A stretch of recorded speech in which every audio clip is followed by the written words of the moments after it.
আসসালামু আলাইকুম। ভোলা জেলায় আসার পর থেকে আমরা কি করছি সব কিছু আপনাদেরকে উপস্থাপন করব। পরে সর্বপ্রথম লালমোহন উপজেলাতে গেছিলাম। উপজেলাতে যাওয়ার পর বন্ধুদের সাথে কিছু শপিং করলাম বাসার জন্য। তো আমরা এখন লালমোহন উপজেলার উদ্দেশ্যে রওনা দিচ্ছি। তো এখন বর্তমানে হরিগঞ্জের কাছাকাছি দেখতে গেলাম সূর্যমুখী ক্ষেত। তো আমাদের গ্রামের পাশেই সূর্যমুখী ক্ষেত করছে অনেক মানুষ, এই জন্য সূর্যমুখী ক্ষেত দেখতে গেছিলাম। তখন দেখা গেছে যে অনেক মানুষ দেখতে আসছে।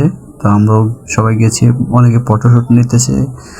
দেখার মতো একটা বর্তমানে আছি মঙ্গল শিকদার লঞ্চ ঘাট। তো দেখা যাচ্ছে অনেক মানুষের সমাগম, অনেক মানুষ লঞ্চ ঘাট দেখতে আসছিল। এখানে প্রতিদিনই বিকালে এরকম যানজট। ঢাকার উদ্দেশ্যে রওনা দেই। বর্তমানে আছি লালমোহন উপজেলায়, বন্ধুদের সাথে রাতে একটু আড্ডা দিলাম লালমোহন উপজেলাতে। তো দেখা যাচ্ছে এটা একটা মার্কেটে আসছি, বন্ধু কিছু কেনাকাটা করছিল। পুষ্কুনিতে মাছ ধরা, তো নিজেরাই মাছ ধরলাম। বর্তমানে আছি লালমোহন উপজেলার স্বাস্থ্য কমপ্লেক্সে। তো আমরা স্বাস্থ্য কমপ্লেক্সে একটু ঘুরতে গিয়েছি। আসলে দ্বীপ জেলা ভোলা থেকে বিদায় নিব। তো সবাই ভালো থাকবেন, সুস্থ থাকবেন। আমার পেজটাকে একটু ফলো করে দেবেন। সবাই ভালো থাকবেন। আসসালামু আলাইকুম।